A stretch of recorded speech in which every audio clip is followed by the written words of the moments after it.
If you're watching or listening to this video, then chances are high the internet is a dominant and frequent force in your life, whether you're aware of it or not. A likely fundamental and integral part of your day-to-day life on numerous levels, from it serving as a tool to complete a mundane life task, all the way to your social and economical livelihood being completely dependent on it, the latter being mostly true for me. We've collectively tended to portray the internet as a global stage, a place where everyone from around the world can, ideally, come together in their shared interests and be enriched by the many offerings of a diverse crowd from all walks of life, no longer held back by many of the cultural, linguistic, and geological barriers which previously denied us this wonderful possibility. We may not often word it in such a direct way, but this is the tone or feeling I believe we've approached the prospect of online discourse since its inception.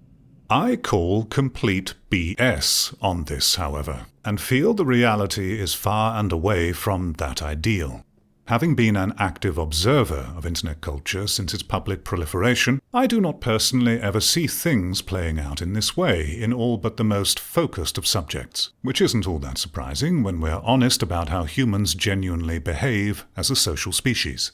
Instead, I would say it's more apt to view the internet as not a global stage, but as its own country, based upon a shared root language, identical to what we've been doing since recorded human history of separating ourselves into enclosed groups, aka countries.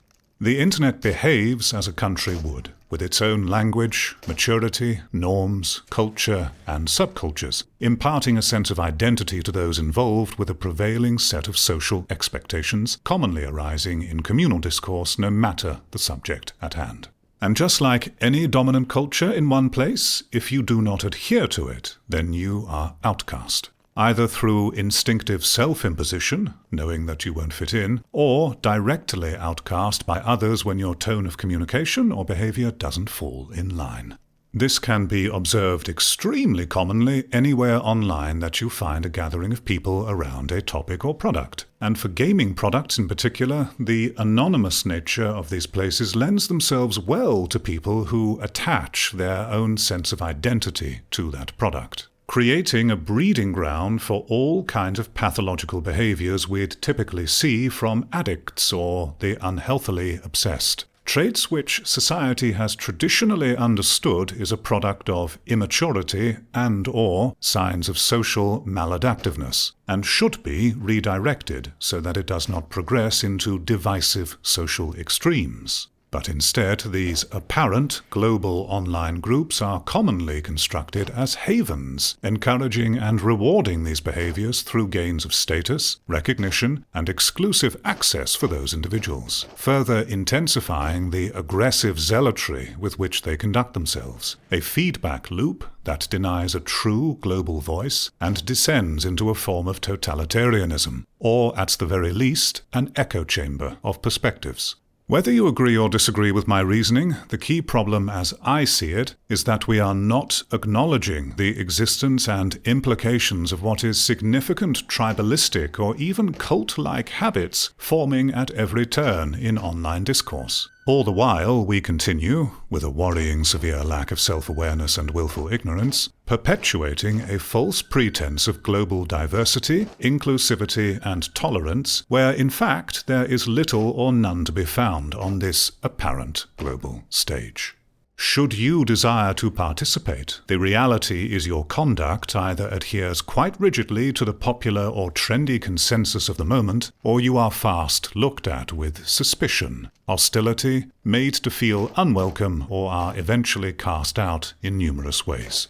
As much as we might like to fool ourselves otherwise, I don't believe we have fundamentally changed at all from our tribal ancestors thousands of years ago. One of our immediate impetuses as a race, when first facing a potential global stage via the internet, was to rapidly segregate and tribalize it. We humans clearly cannot handle navigating ourselves through a true, large-scale, diverse group setting. We are not psychologically wired for this, it would seem. Instead, we instinctively subdivide it quickly and efficiently into much smaller groups, or tribes, with others similar to ourselves, so that we can process, manage, and have a better chance to play a more meaningful role in that group to attain the satisfactory social validation we all need.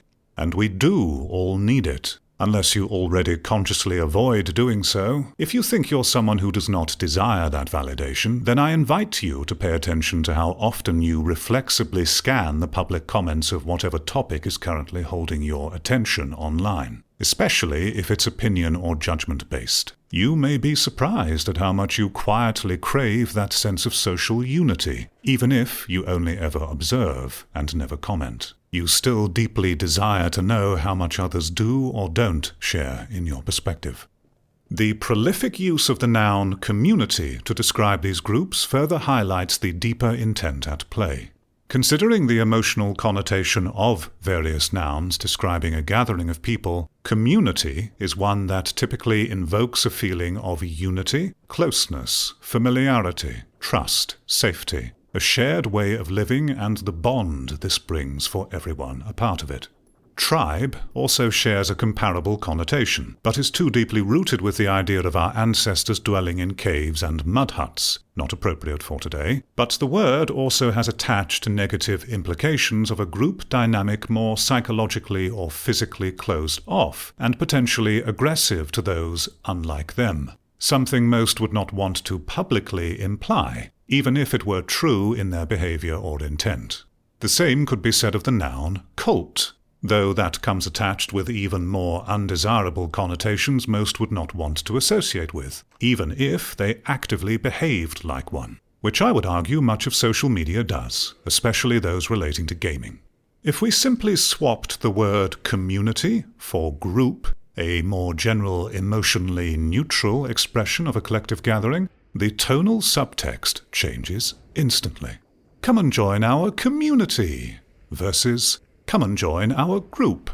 There is a sense of deeper prospects and invitation to belong with the former, while the latter implication is much more casual and less emotionally attached. You could say, then, that the word community, when used online to describe a gathering, is simultaneously invoking a more welcoming and open feeling, while also requiring you to uphold the correct behaviors if you wish to remain an accepted part of it.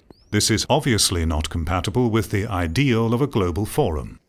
We humans are wonderfully adept at lying or being willfully ignorant toward our own impulses and motivations, believing, somehow, that we are more enlightened and aware than previous generations with their comparably more barbaric social beliefs, which also made them vulnerable to mass group hysteria, tribalism, ignorance, or extreme behaviors. "Oh, that definitely can't happen to us today," we say to ourselves. We know better than that now. Compared to them, we today are educated, enlightened.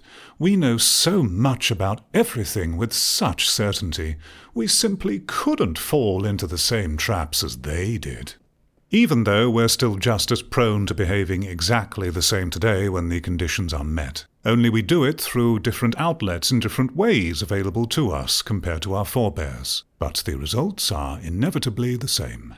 The internet is fast becoming a center point in which we will all lead and arrange our daily lives. In many ways, our societies are already hopelessly dependent on it. Because of historical combined collective arrogance and ignorance toward our inherent natures, contrary to how we so commonly advertise, internet groups as we arrange them today are not the accepting, diverse stage of global discourse which respects and considers that everyone involved will perceive the world and communicate in vastly different ways, owing to so many factors.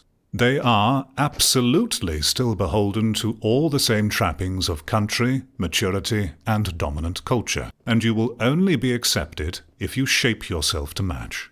These natural tribal behaviors are not necessarily an issue if we recognize and respond to them for what they are. But if we continue to collectively pretend internet culture is a welcoming, diverse global stage when it's clearly not, while it remains the primary means of communication and shaper of perspective for all users that have a common interest, it will only serve to further alienate, confuse, frustrate, and push people apart, leading to the commonly observed rapid breakdowns of communication, misunderstandings, and toxic echo chambers which are so rife and divisive on our social media platforms these days.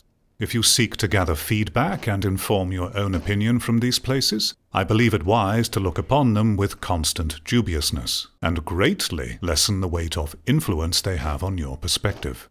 I think that could be one of the many needed steps toward reversing the decline of creation standards and diminishing part of the tribalistic social division we commonly observe today.